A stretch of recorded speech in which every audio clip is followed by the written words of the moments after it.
Sintoniza Agenda 1180.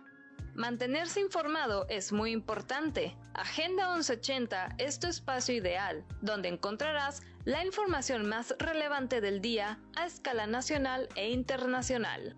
Encontrarás también lo último de la agenda universitaria. Acompáñanos de martes a jueves en punto de las 9 a.m., solo en Radio WAPS. Sintoniza Agenda 1180. Mantenerse informado es muy importante. Agenda 1180 es tu espacio ideal, donde encontrarás la información más relevante del día a escala nacional e internacional. Encontrarás también lo último de la agenda universitaria. Acompáñanos de martes a jueves en punto de las 9 a.m., solo en Radio WAPS. Muy buenos días, tengan todas y todos ustedes. Estamos totalmente en vivo desde la Universidad Autónoma de Baja California Sur, transmitiendo así como ustedes ven en vivo y en directo. Estamos en Facebook Comunicación Radio WAPS y bueno, le damos la bienvenida a la maestra y periodista Gladys Navarro. ¿Qué tal, maestra? Buenos días, corriendo. Corriendo, sí, porque todavía estamos en algunos semestres en clase virtual y en otros, bueno, ya en presencial, entonces justamente nos toca virtual y bueno, venimos acá ya al estudio. Pero claro, pues un gusto estar aquí, como cada semana, pues compartiendo algunas de las noticias, pues digamos que están generando más ruido, ¿no? Polémica, y que bueno, traen sin duda los medios de comunicación, desde luego, a la agenda diaria. Y bueno, pues es objetivo de este espacio, pues poner a consideración de nuestra audiencia algunas de las reflexiones, ¿no? Y de la información que hemos recabado y que le hemos dado seguimiento pues durante esta semana, ¿no? Que ha estado bastante agitada de noticias. Ajá, así es. Y bueno, recuerden que este es un espacio en el cual la periodista Gladys Navarro viene a platicarnos lo más importante de la semana, en términos locales, nacionales y, si alcanza el tiempo, internacional. Pero bueno, la agenda está apretada, así que vamos iniciando. Maestra, ¿con qué empezamos? Aquí andamos compartiendo también en nuestras redes sociales para que nos sigan. Bien, bueno, pues yo creo que uno de los temas más relevantes que ha generado polémica y bastante reacción y que sigue todavía, me parece, como parte de la agenda que están teniendo, que retomaron los medios de comunicación, que incluso durante el fin de semana, fue esta carta que envió el Parlamento Europeo, ¿no? Al Estado mexicano, en donde condena el hostigamiento, dice, ¿no? El Parlamento Europeo hacia la prensa. Y creo que me parece bastante importante analizarla, ¿no? En principio, en qué contexto se da, y creo que parte de, por lo menos algunos análisis que he revisado, también así lo han contextualizado, ¿no? Lo han enmarcado, digamos, le han dado ruta al análisis, que es el contexto en donde surge. En principio, pues llama la atención como este pronunciamiento del Parlamento Europeo en digamos que viene de una región tan complicada actualmente porque está el conflicto de Ucrania, ¿no? Rusia, tan solo desde allá, y que bueno, llama la atención cómo voltean a ver a México, ¿no? A esta región de América, y qué es lo que le está sucediendo, que sin duda para nosotros es un tema fundamental, ¿no? Pero a mí se me llama la atención cómo de pronto voltear a ver el caso mexicano, lo que está ocurriendo con la prensa, cuando allá tienen un tremendo problema, ¿no? En Europa. Pero les voy a compartir como para contextualizar mejor o recordar o refrescar exactamente qué es lo que envió, cuál fue la condena del Parlamento Europeo hacia lo que denominó el hostigamiento de la prensa en México, ¿no? Y bueno, pues una nota de tantas que están circulando, que le dieron cobertura a este tema, es la de Expansión, en el apartado de política, que señala: el Parlamento Europeo condenó este jueves las amenazas, el acoso y el asesinato de periodistas y defensores de los derechos humanos en México, e instó a que estos crímenes, que ya han acabado con la vida de 6 reporteros en lo que va de 2022, se investiguen de manera, y cita, rápida, exhaustiva, independiente e imparcial. Este es el primer párrafo de la nota de expansión y continúa citando lo que emitió el Parlamento Europeo. La libertad de expresión en línea y fuera de línea, la libertad de prensa y la libertad de reunión constituyen mecanismos clave para el funcionamiento de una democracia sana, recuerda la Eurocámara en una resolución aprobada este jueves por 607 votos a favor, 2 en contra y 73 abstenciones. Continúa la nota, los eurodiputados trasladaron su solidaridad y empatía a las familias de las víctimas de estos atentados y externaron su preocupación por el clima de inseguridad y hostilidad al que se enfrentan los defensores de los derechos humanos y los periodistas. Continúa la nota, en el texto se pide a las autoridades medidas para, entre comillas, garantizar la protección y la creación de un entorno seguro para los periodistas y los defensores de derechos humanos, haciendo frente a la corrupción generalizada y las deficiencias de los sistemas judiciales que provocan las altas tasas de impunidad en estos crímenes. Y viene otra cita textual del documento. La labor periodística no solo puede llevarse a cabo en un entorno libre de amenazas, agresiones físicas, psicológicas o morales u otros actos de intimidación y acoso. Señalan los eurodiputados que piden a las autoridades mexicanas que se abstengan de publicar cualquier comunicación que pueda estigmatizar a los defensores de los derechos humanos, los periodistas y los trabajadores de los medios de comunicación. Continúa, el Mecanismo Federal de Protección para Personas Defensoras de Derechos Humanos y Periodistas, añadieron, debe aumentar su financiación y establecer procesos más rápidos para incluir a los defensores y periodistas entre sus beneficiarios, con vistas a que puedan recibir medidas de seguridad y de protección. La Eurocámara considera además que todos los países de la Unión Europea, la diplomacia comunitaria y la delegación europea en México deben plantear las preocupaciones en materia de derechos humanos cuando hablen con sus homólogos mexicanos y, entre comillas, dar a la protección de los periodistas y los defensores de los derechos humanos un destacado lugar en los diálogos. Continúa la nota de expansión, señala que desde el 2002 a la fecha la organización Artículo 19 ha documentado 150 asesinatos de periodistas en México en posible relación con su labor profesional. Del total, 138 son mujeres y 12 hombres. De estos, 47 se registraron durante el mandato anterior del presidente Enrique Peña Nieto y al menos 30 en el del actual presidente Andrés Manuel López Obrador. Entonces, este es el contexto, digamos, es como el mensaje que envía, parte del mensaje, pero estaría interesante que, bueno, también en la independencia que tiene nuestra audiencia, pues puedan buscar por ahí, les podemos compartir a lo mejor el texto completo, pero lo recoge y de allí, bueno, ¿qué fue lo que se detonó, no? Pues una respuesta, obviamente, ¿no? De parte del gobierno mexicano, que creo que la forma en la que se respondió, pues fue la considerada, digamos, de objeto de señalamientos, de burlas, de sorpresa, incluso también para propios, digamos, personas afines, líderes afines al presidente Andrés Manuel. El tono en el que se expresó, pues fue un tono como es él, ¿no? O sea, duro, directo y, como señalaron algunos, carentes de diplomacia, ¿no?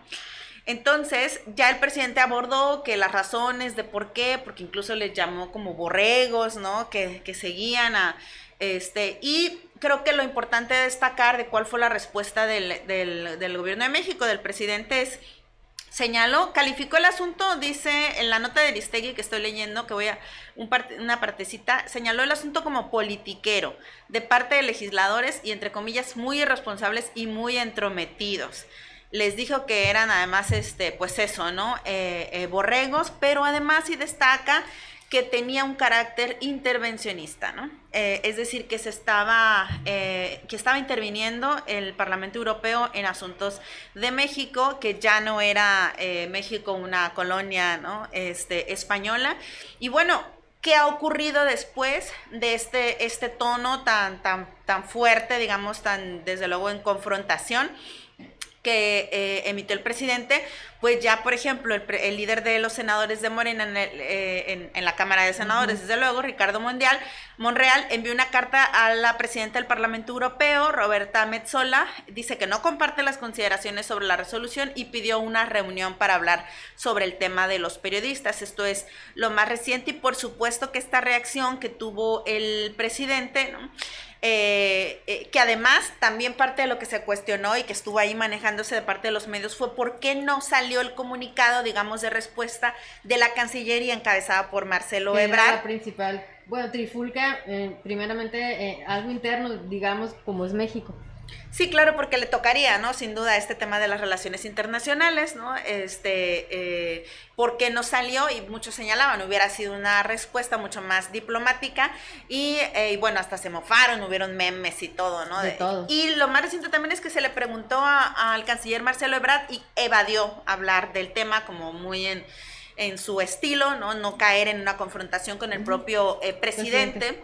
Y sin embargo el presidente aseguró también, una nota del Financiero, señala que Marcelo Ebrard está totalmente de acuerdo, dijo el presidente, en la respuesta que se dio al Parlamento Europeo, ¿no? Que la hizo en el avión, que la hizo, digamos, junto con Jesús Ramírez Cuevas, que es su director de comunicación social. Su vocero, ajá.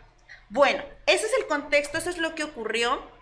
Y yo pongo aquí sobre la mesa varios puntos o rutas de análisis que les decía, ¿no? En principio es, por supuesto que los medios de comunicación, los grandes medios, que además están conformados, digamos, por grandes capitales, van a tener siempre en la mira y en la agenda, me parece, cualquier exabrupto del presidente, cualquier acción que sea considerada o que tenga como un tinte de falta de diplomacia, ¿no? Como lo ha tenido, cualquier tropiezo, desde luego, y por supuesto los mensajes que yo considero también en muchos momentos son de demasiada confrontación y que generan polarización, pero no es el único que genera polarización. Me parece que los propios medios de comunicación generan polarización también al estar abordando de ese modo exclusivamente la noticia.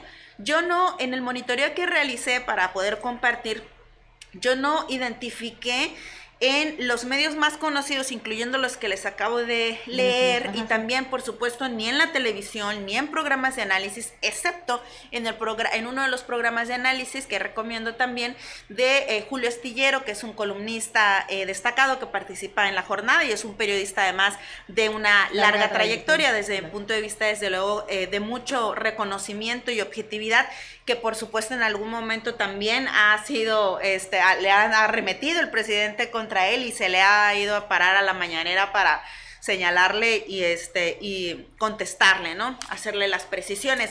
Excepto en este análisis y noticiero, me encontré con una reflexión que comparto y que trataba de hacer memoria yo también y de búsqueda de informaciones. No ubicaba yo o no ubico una respuesta o una carta del Parlamento Europeo en los términos en los que mandó esta carta, ¿no? Abordando el tema de México, que sin duda es prioritario. Yo como periodista no podría estar más de acuerdo en que por supuesto la comunidad internacional observe lo que está sucediendo, ¿no? Pero además observe lo que sucede en casa también, porque en Europa está sucediendo también mucha censura, en Ucrania con los medios y demás, y yo no he visto una carta del Parlamento Europeo acusando, señalando la censura, la violencia, ¿no? Cómo ha habido el desplazamiento de medios locales allá, cómo se ha tergiversado también información, cómo se ha manipulado información. Y no me había tocado, como les decía, en la revisión, identificar ese tono que utilizó el Parlamento Europeo en esta ocasión con el presidente Andrés Manuel, que lo hubiera hecho en el pasado, porque la situación de inseguridad que enfrentamos los periodistas, las y los periodistas en México, no empezó con este gobierno, ¿no? Esto ya tiene décadas, ¿no? Y por supuesto agudizada desde la famosa guerra contra el narco que emprendió Felipe Calderón. Sin embargo, desde, por supuesto que muchísimo tiempo atrás, y nos vamos con Vicente Fox, y también hay estadísticas, en fin. y no envió el Parlamento Europeo una carta tan preocupada y tan sentida, ¿no? Y además con tantos adjetivos que llama la atención, como califica al gobierno de México, le dice que es autoritario, hace afirmaciones, hace valoraciones sobre el tipo de gobierno que tenemos. Y yo siento que esa es la parte que lastima, enoja y hace que el propio presidente arremeta como lo hizo en la carta, ¿no? De acuerdo a la revisión, y les decía, ¿no?, también en esta mesa de reflexión que yo coincido, que observé, había emitido una carta anteriormente al Parlamento Europeo con Peña Nieto, pero nunca en estos términos, ¿no? Es decir, advirtiendo como su preocupación, por supuesto, por el estado de cosas que enfrentamos las y los periodistas en México, pero muy afín a la política de gobierno del presidente Peña Nieto. Entonces, a mí sí me gustaría dejarlo sobre la mesa también creo que sí hay una reacción, me parece, desproporcionada de parte del presidente, no diplomática, que hizo falta, por supuesto, una respuesta en otros términos, pero también me parece un exceso, y yo sí considero una intervención también del Parlamento Europeo, a pesar de que está abordando el tema que me importa, que son de periodistas, pero la forma en la que lo plantea hoy en este contexto y no se posiciona frente a otros, digamos, o las mismas violencias también, o otras violencias de las que están siendo víctimas compañeros periodistas en su región, eso es raro, ¿no? Por lo menos es raro, y también no es coherente, digamos, con otras cartas que había enviado, como les decía, con el anterior presidente, ¿no?, Peña Nieto. Es decir, le está diciendo el Parlamento Europeo a México que tenemos un presidente autoritario y tal. ¿En qué momento hubiéramos pensado, ¿no?, también que se va a criticar o a juzgar, claro, o que se van a colocar esos adjetivos hacia nuestro gobierno, ¿no? Digo, aquí, como pueblo mexicano podemos opinar, pero habría que pensar el Parlamento Europeo, ¿no?, que lo esté haciendo. ¿Tú consideras que esto va de la mano de también que Estados Unidos, ¿no?, de diferentes posiciones estuvieron también marcando este punto, ¿no?, de lo que está pasando en México con nuestros periodistas? ¿O consideras que va en torno de lo que está sucediendo, la posición que tiene México en torno al conflicto de Ucrania y Rusia, que a fin de cuentas todos buscan que se posicione, ¿no?, a favor de Ucrania, ¿no? Entonces, no sé cómo consideras aquí esta parte. Mira, es muy interesante, ¿no? Todavía lo sigo repensando y haciéndome de información, pero en principio, en la información que recabé, es que España es un socio importante, desde luego sabemos, ¿no?, para México, pero también ocurre esta carta, esta misiva también en esto que les decía, ¿no?, en un contexto internacional de conflicto, pero además en donde se están tejiendo también relaciones internacionales de negocios, ¿no?, con compañías españolas, y donde hemos visto también una política muy firme de parte del gobierno mexicano, en el sentido de que no se van a permitir ni a tolerar más actos de corrupción ni abusos, y por supuesto eso incluye a las empresas españolas, ¿no? Claro. Entonces me parece que eso no deberíamos de dejarlo del lado del análisis, que yo creo que sí tiene que ver, ¿no?, en este momento. Por lo menos llama mucho la atención por qué ahora sí, por qué en esos términos, y antes no. Por supuesto que antes el presidente Peña Nieto, ni Felipe Calderón, ni Vicente Fox se habían manifestado totalmente en contra de los abusos de estas transnacionales, ¿no?, españolas, y no habían manifestado una postura en esos términos en materia de desarrollo económico, que por supuesto que genera, ¿no?, nerviosismo, me parece, en una comunidad internacional.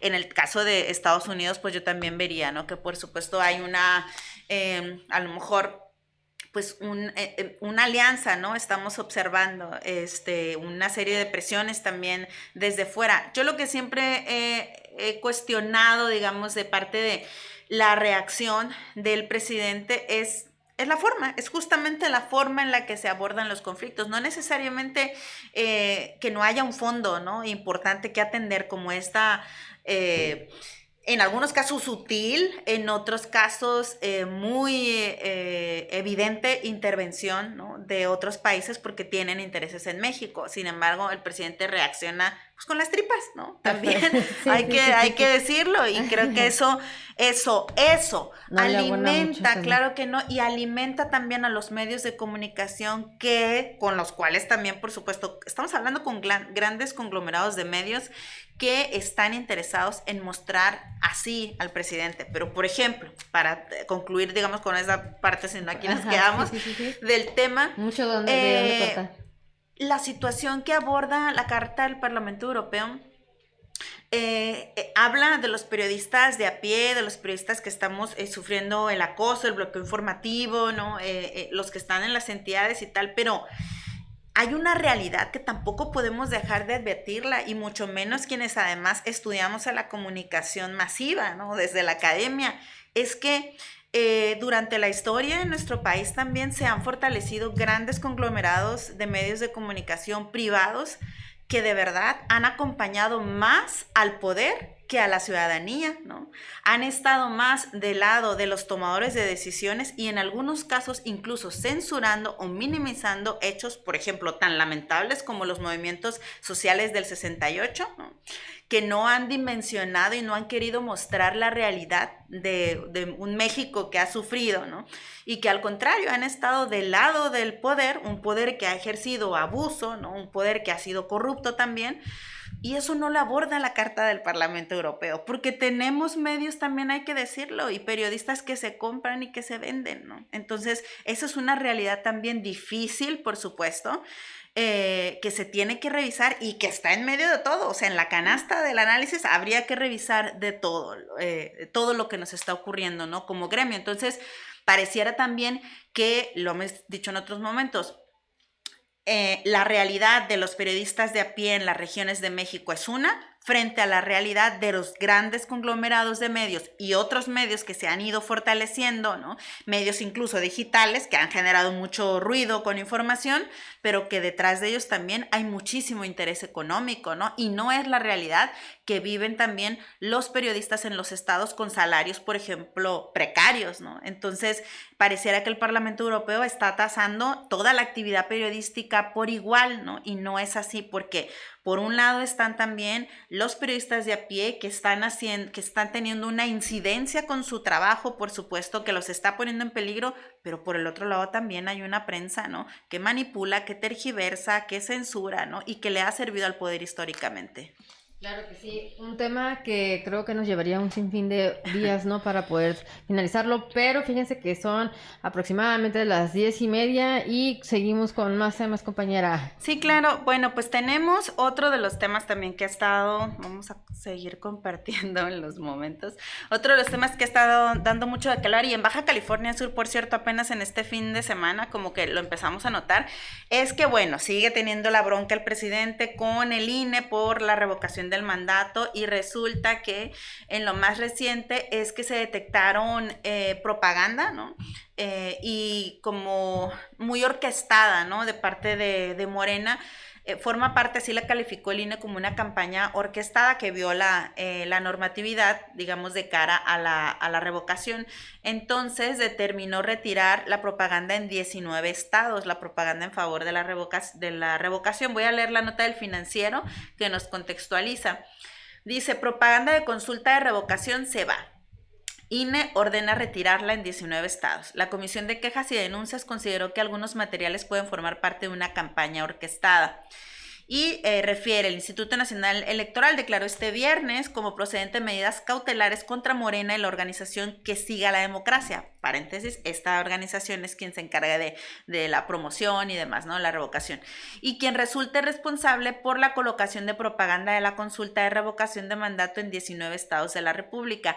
La Comisión de Quejas y Denuncias del órgano electoral remarcó que la ciudadanía está en plena libertad de externar su posición en torno a la consulta el próximo 10.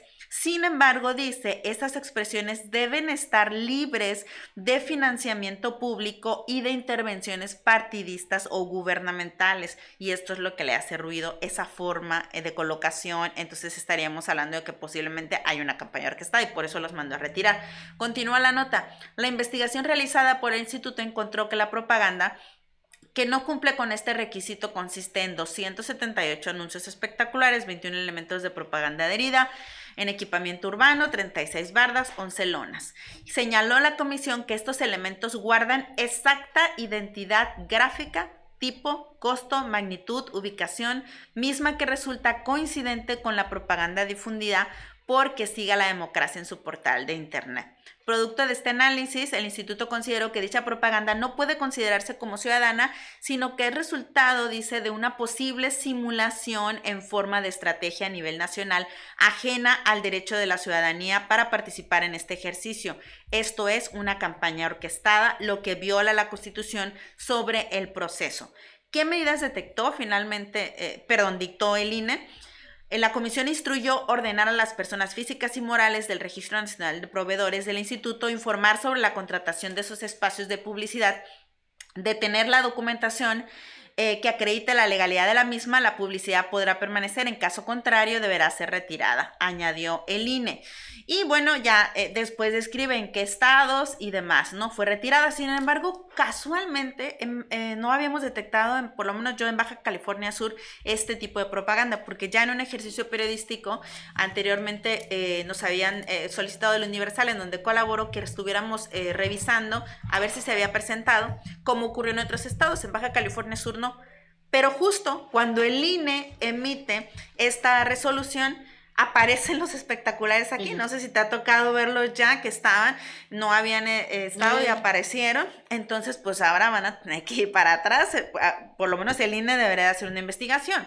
Bueno, al respecto de esto, pues por supuesto que ha habido reacciones, que también se abordó de parte de los medios de comunicación. Y bueno, el presidente esto también no le gustó y sigue la confrontación y señala, pues acusa que el INE está interfiriendo en la revocación del mandato, que es un derecho.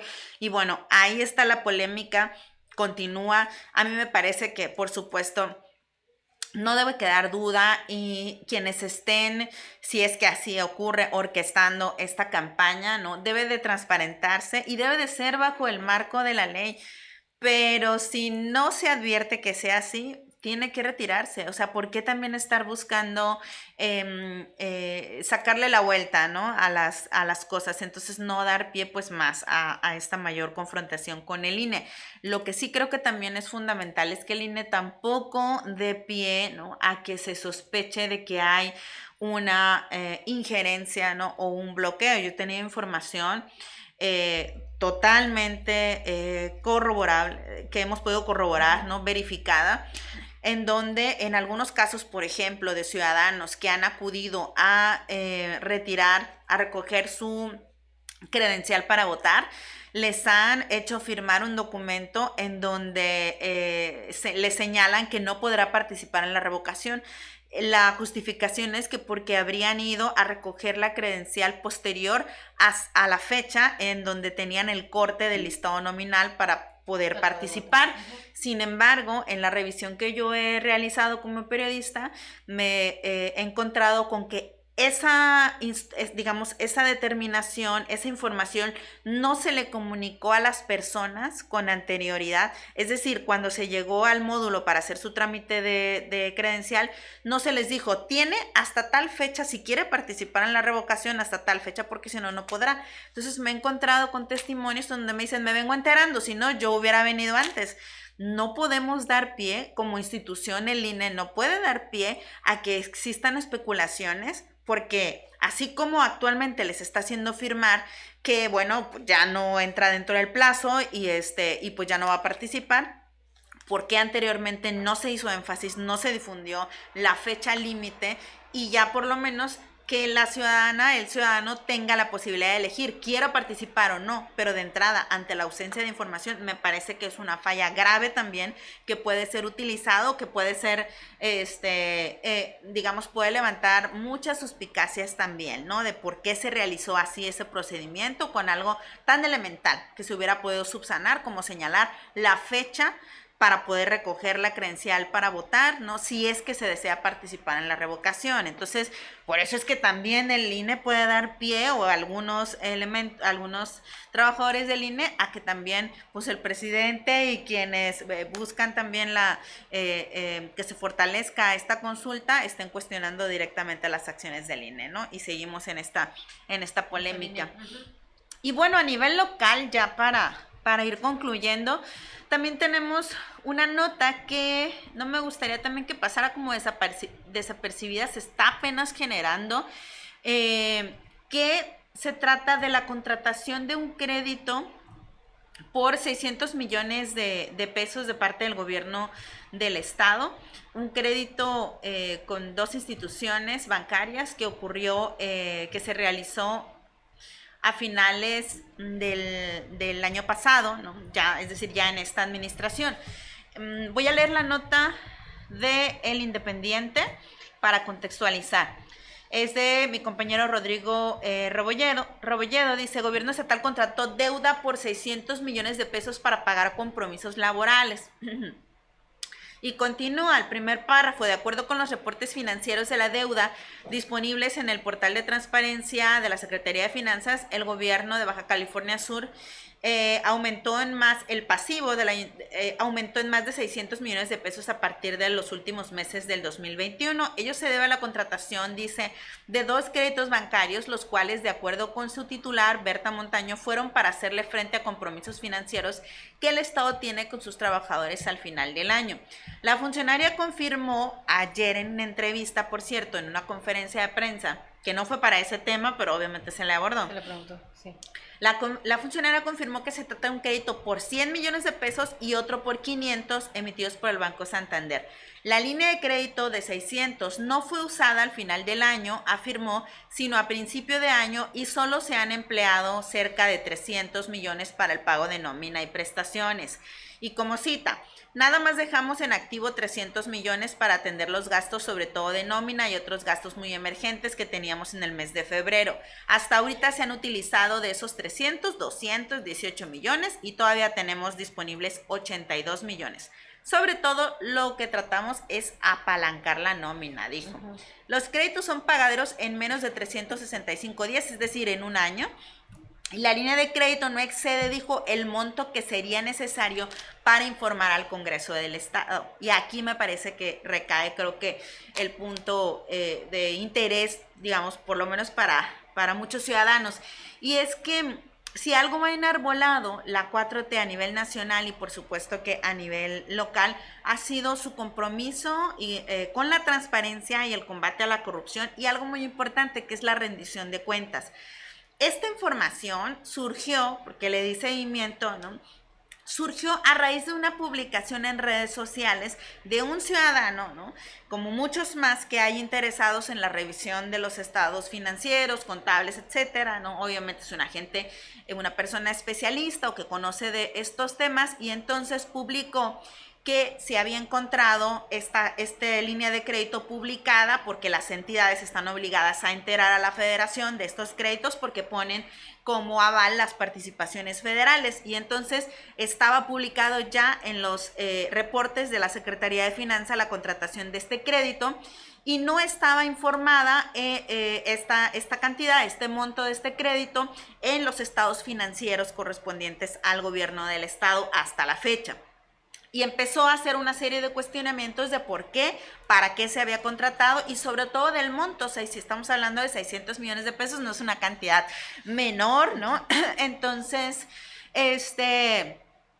a partir de ahí empezó a surgir en redes sociales esta información. Algunos medios locales tomaron esta información ya, digamos, para hacer sus propias investigaciones periodísticas y empezar a manejarla.